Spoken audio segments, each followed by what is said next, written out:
Narito na ang detalye ng mga balitang nakalap ng iMinds Philippines. COMELEC gun ban ipinatutupad na sa buong bansa epektibo 12 ng Enero hanggang 11 ng Hunyo. Mahigpit na implementasyon ipinatutupad sa buong BARMM. One-day automated counting machine lecture and demonstration isinagawa sa PNP Pro 12 kalahok ang 73 mga pulis. Globe Telecom kinumpirma na nakatanggap ang kanilang customer ng mga mapanlinlang na text messages mula sa isang sender ID na nagpanggap na Globe upang magpakalat ng malisyosong mensahe na may layunin na siraan ang pamilya ni Pangulong Ferdinand Marcos Jr. Police Colonel Eleuterio Ricardo umupo na bilang bagong officer in charge ng Maguindanao del Norte Provincial Police Office. Disiplina, kagalingan at pagmamahal sa Pilipinas kasama dapat sa New Year's resolution ng bawat Pilipino ayon kay Pangulong Ferdinand Marcos Jr. 80 hanggang 70 sentimo na taas presyo sa produktong petrolyo aasahan bukas araw ng Martes sa buong bansa. At Northeast Monsoon at Shear Line dala ang maulap na kalangitan na may mga pag-ulan sa ilang bahagi ng bansa. Pag-asa, walang binabantayang LPA o bagyo sa loob at labas ng PAR.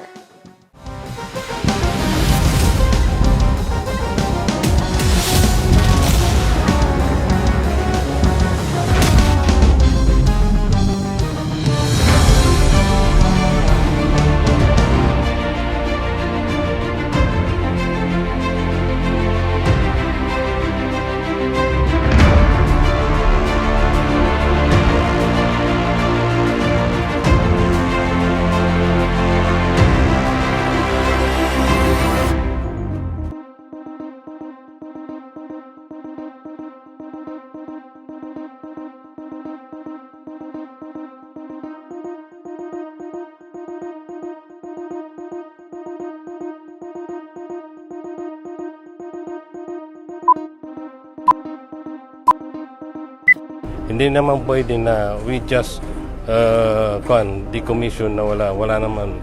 Kailangan masunod kung ano yung proseso. We are talking about here 80 billion a year. Every individual in the whole region of BARM want development, and that's the reason why we ratified the BOL. That was the dream of each and everyone living in the Bangsamoro. Gusto pang paalisin sa kabila ng sincero na pagmamahal. Panahon na ba para reviewin at pagtibayin ang mekanismo na sumasaklaw sa galaw ng AFP at MILF? Para maging isang dominant political party ang Partido Federal ng Pilipinas. Committed to learn more about law, to learn more about society, how politics works, and how justice can be delivered.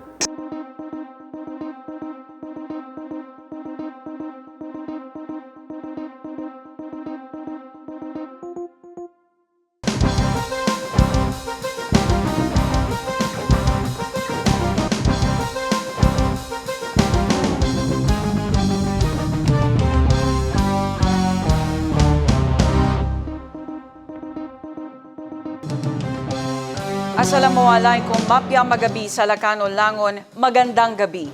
Araw po ngayon ng Lunes at 13 sa buwan ng Enero taong 2025.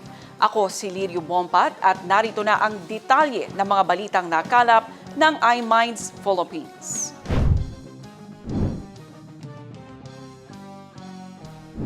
Ikinasana sa buong bansa ang mahigpit na pagpapatupad ng COMELEC gun ban epektibo araw ng Linggo, January 12 hanggang June 11, 2025.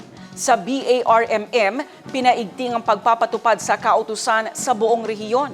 Idetalye mo, Naptali Bendol. Pagpatak ng 12:01 ng hating gabi ng Linggo, January 12, epektibo na ang pagpapatupad ng COMELEC gun ban sa buong bansa hanggang sa 11 ng Hunyo, kaugnay sa 2025 national at local elections, gayon din sa BARM parliamentary elections. Ibig sabihin, ipinagbabawal ang pagdadala o pagtransport ng baril nang walang pahintulot mula sa COMELEC. Sa BARM, Nanguna si PNP BAR Regional Director Police Brigadier General Romeo Macapaz sa pagpapatupad ng mahigpit na implementasyon ng COMELEC gun ban sa buong rehiyon. Sa Cotabato City, pinaiigting ang COMELEC checkpoints sa mga border control points at fixed outposts sa buong syudad. Sa ilalim ng Omnibus Election Code, ipinagbabawal na rin ang pag-transfer, reassignment, pagsuspende o pag-appoint ng government employee at opisyal ng gobyerno sa buong election period. Kasamang nag-ikot ng PNP sa simultaneous ceremonial kick-off, si COMELEC BARM Regional Director Attorney Ray Sumalipaw at mga provincial election supervisors at election officers. Nag-start na rin po yung atin pong gun ban, baril, ammunitions, bawal po yan ipasok dito sa Cotabato City without corresponding certificate of authority coming from the CBFSC, which is composed of our Commissioner, Jaime Perolino, and a representative from the Armed Forces of the Philippines and another representative from the Philippine National Police. At ang kaibahan lang po ito sa mga inimplementa natin ngayon ay during this, yung sinabi kanina ni Attorney Manduyog, yung COMELEC natin, na during sa election period, mag-umpisa ngayon January 12, 2025 hanggang June 11, 2025, ay COMELEC control na po tayo. Sila na po yung sinusunod natin yung batas ng Omnibus Election Code, ang sinusunod natin sa mga activities na to. Although, regular pa rin yung gagawin ng Philippine Marines, yung Philippine National Police doon sa peace and order activities natin. Although with the strict supervision ng COMELEC po. Buong persa po kami dito sa pag-i-implement ng election gun ban at sa lahat ng provision under the supervision ng ating election officer, si Atty. Pai. So lahat po ng lahat ng inyong mga marino ay nandito po ngayon para mapanatili, masiguro natin ang payapa at tayak na election ngayong 2025. Sa BARM, ang COMELEC gun ban ay ipatutupad ng PNP 24 oras sa strategic locations, katuwang ang Armed Forces of the Philippines at COMELEC. 73 personnel ng Police Regional Office 12 ang lumahok sa one-day automated counting machine o ACM lecture and demonstration. Pinasubok sa mga pulis ang proseso ng pagboto at paggamit ng machine na isinagawa ng Commission on Election 12 sa Pro 12 Covered Court Camp General Paulino Santos sa Tambler, General Santos City. Isinagawa ang lecture at demonstration at 10 ng Enero. Dumagsang mahigit 1 milyong kaanib ng Iglesia ni Cristo sa Quirino Grandstand sa Maynila para sa National Rally for Peace ng INC bago magtanghali kanina. Patuloy naman ang pagdating pa ng mga lalahok sa Rally for Peace. Pinagana naman ng Office of Civil Defense ang Task Force Tigil Pasada para umalalay sa mga pasaherong mahirapang sumakay. Nakatutok din ang pulisya sa seguridad sa buong aktibidad. Kinumpirma ng Globe Telecom na nakatanggap ang ilan sa kanilang mga consumer ng mapanlinlang na text messages mula sa isang sender ID na nagpanggap bilang Globe. Idetalye mo, Naphtali Bendol. Sa pahayag ng Globe, ginagamit umano ang kanilang sender ID upang magpakalat ng malisyosong mensahe na may layuning siraan ang pamilya ni Pangulong Ferdinand Marcos Jr. at iba pang kilalang personalidad sa politika. Ito ang ibinahaging impormasyon ng Radyo Pilipinas.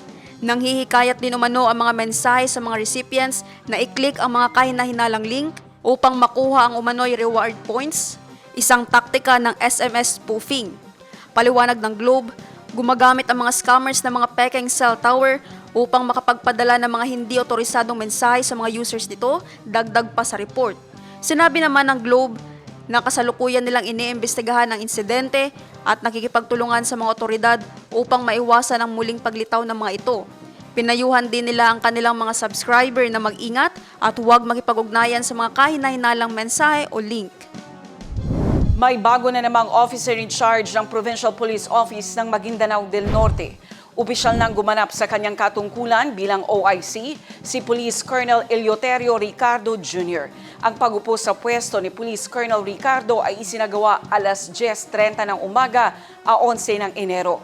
Ang seremonya ay isinagawa sa Provincial Headquarters ng Maguindanao del Norte sa Old Capitol, Barangay Simway, Sultan Kudarat. Pinalitan ni Police Colonel Ricardo si Police Colonel Joel Estaris. Kasama dapat sa New Year's resolution ng bawat Pilipino ngayong 2025 ang disiplina, kagalingan at pagmamahal sa Pilipinas ayon kay Pangulong Ferdinand Marcos Jr. Narito ang buod ng mensahe ng Pangulo. Magandang araw at isang maligayang bagong taon sa ating lahat. Sana naman ay naging masaya, mapayapa at makabuluhan ang inyong mga pagdiriwang nitong bakasyon. Tuwing bagong taon ay hindi nawawala ang usaping New Year's resolution. Bagong taon, bagong panimula, bagong ako, bagong pag-asa, at idagdag na rin natin bagong Pilipino. Dahil sa inyong pagpapabuti at pagpapahusay ng sarili sa anumang bagay, maliit man o malaki, lahat po yan ay nakakatulong sa pagpapaganda ng bansa natin. Ano-ano ba ang mga katangian at asal ng isang bagong Pilipino na sana ay kasama sa ating New Year's resolution? Simpleng-simple lamang yan. Ang bagong Pilipino ay disiplinado. Disiplinado sa sarili, disiplinado sa sariling tahanan, disiplinado sa lansangan. Health and fitness goals sa pagkain, paghawak ng pera, pag-iipon, disiplina sa oras ng mga gadget, disiplina sa pagmamarites at sa pananalita, disiplina sa lansangan, pagdadrive, pagtatapon ng basura, pagiging pasaway sa kalye. Tanungin natin ang sarili, saan bagay pa tayo pwedeng maging mas disiplinado. Ang New Year's resolution ko na para maging mas disiplinado, mas aalagaan ko ang aking kalusugan. Dahil sa dami ng aking ginagawa, bawal talaga magkasakit, bawal talaga na hindi makapasok, bawal talaga na hindi maganda at maliwanag ang inyong pag-iisip.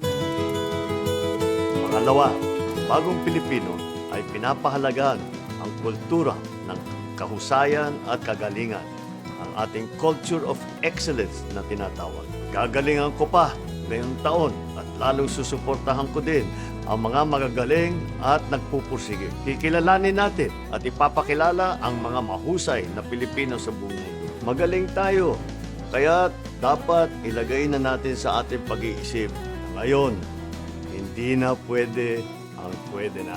Yan ang pag-iisip ng husay na bagong Pilipino. Kung may bagong teknolohiya, hindi tayo intimidated. Bukas ang isipan natin, matuto, para makasabay tayo sa buong mundo.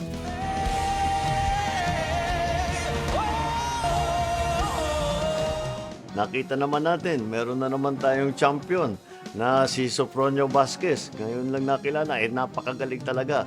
Dapat yan ang mga hinahanap natin na mga magagaling at mahuhusay na bagong Pilipino.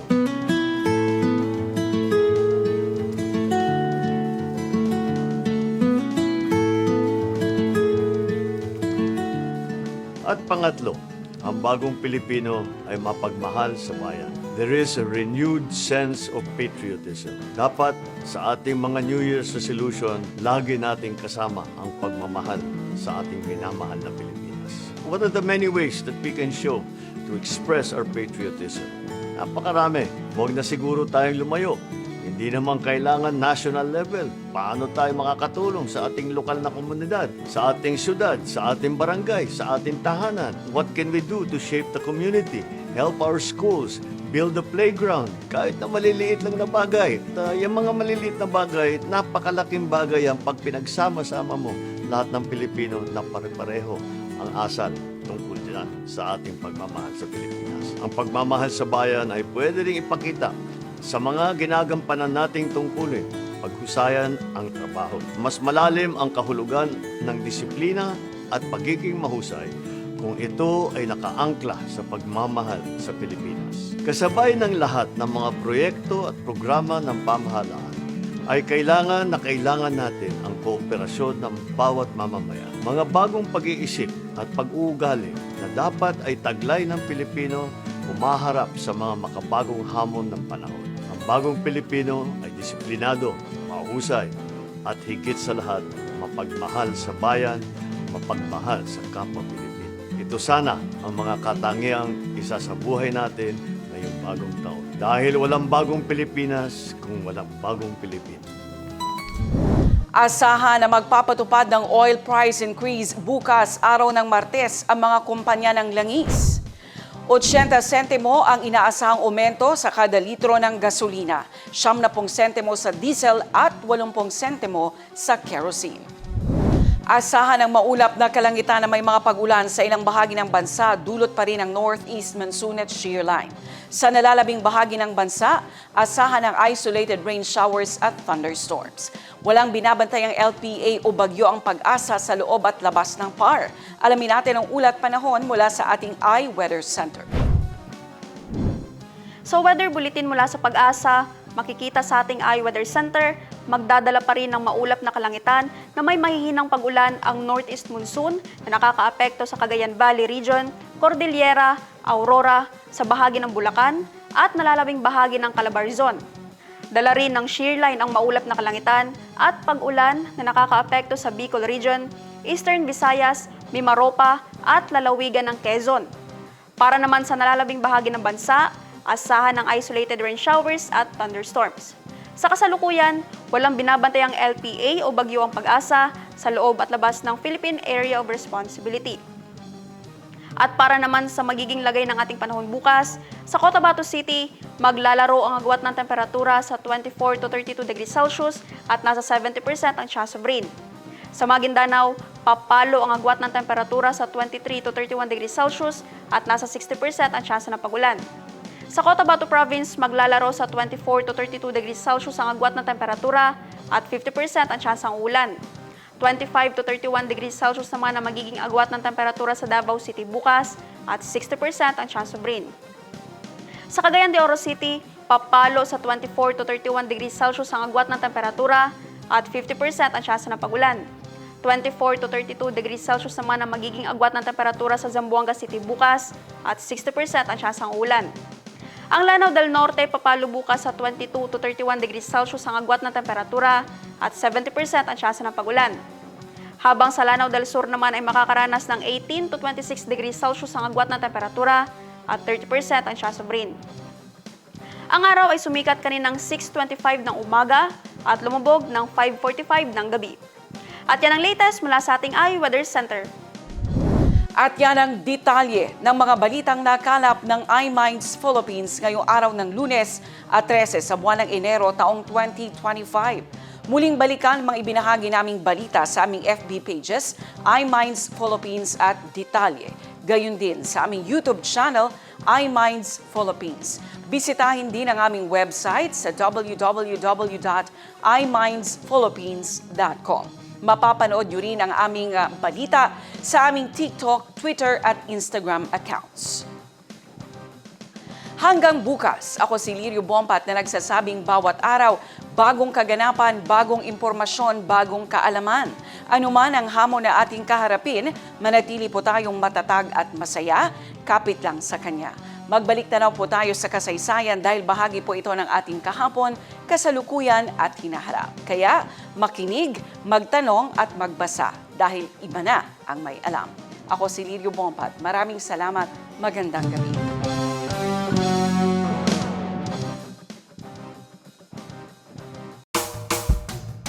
Craving a perfect cup of coffee, a refreshing sip of tea, or a scoop of heavenly ice cream? Look no further than Black Scoop Cafe in Awang Tatuodin Sinswat, Maguindanao del Norte. Our exclusive drinks are expertly crafted to leave a distinct mark of quality in your mind. With a passion for branding, we put our heart into every detail, ensuring an unforgettable experience for you. Indulge your senses and elevate your taste buds with our wide selection of artisanal coffee, exquisite tea blends, and irresistible ice cream creations. Every sip and scoop is a masterpiece, handcrafted to perfection using the finest ingredients. At Black Scoop Cafe, we're passionate about bringing you the best of the best. Visit Black Scoop Cafe, the ultimate destination for coffee connoisseurs, tea enthusiasts, and ice cream lovers.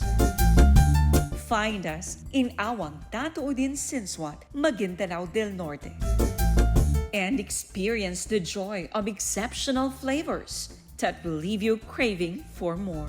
Black Scoop Cafe at Rad Arcade, Awang Branch. Tatuodin Sinswat, Maguindanao del Norte. Elevate your coffee, tea, and ice cream experience today. Treat yourself to a guilt-free indulgence, the healthiest, the most innovative, and delectable avocado treats from Avocadoria. Now swirling in Cotabato City. Try their best-seller Avocado Lover.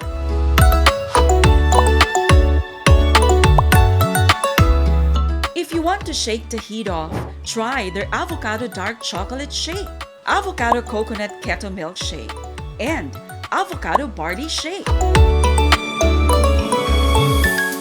Blow off some steam with their light ice cream and Avocado Señorita Drumstick, Avocado Ice Cream Cheesecake, Avocado Century Ball Ice Cream, and Dark Mocha Avocado Praline Cake. Also available, Nachos Beef Guacamole. Spread sweetness and happiness with Avocadoria. Now swirling at Branch 1 City Mall, Cotabato. Open from 9 a.m. to 8 p.m. Branch 2, Notre Dame Avenue, Cotabato City. For orders and deliveries, please call 0995-965-6755 or 064-421-5921. Sa STI, high-tech ang facilities. May real-life training at pwedeng mag-aral anytime and anywhere to make students job-ready. Para sigurado ang future mo, choose STI. A healthy living starts with healthier teeth. And Happy Teeth Dental Clinic is happy to serve you. They offer dental consultation, oral prophylaxis or cleaning, fluoride application, tooth restoration or pasta, diastema closure, veneers, tooth extraction, third molar surgery, or odontectomy. Well, worry no more of your denture because they also offer plastic denture, Flexit, casted glass, metal framework, porcelain fixed denture, E-Max crowns, and zirconia crowns. For other services, they also offer root canal treatment, periapical x-ray, bleaching, whitening, conventional orthodontic, self-ligating orthodontic, ceramic orthodontic, myofunctional orthodontic, conventional retainers, lingual retainer, mouth guard, space maintainer, palatal expander, and inclined plane. Visit Happy Teeth Dental Clinic at their maternity branch, Cotabato Puriculture Center, and General Hospital Foundation, Don Rufino Alonso Street, Cotabato City, and at their Almonte branch, Unit 1, 2nd floor, H&J Building, Almonte Street, Cotabato City. For appointments or consultations, you may call or text 0926-2364862 Maternity Branch or 0936-9569-694 Almonte Branch. See miracle in life every day. Smile. Don't forget, healthy teeth, happy teeth. Visit Happy Teeth Dental Clinic now.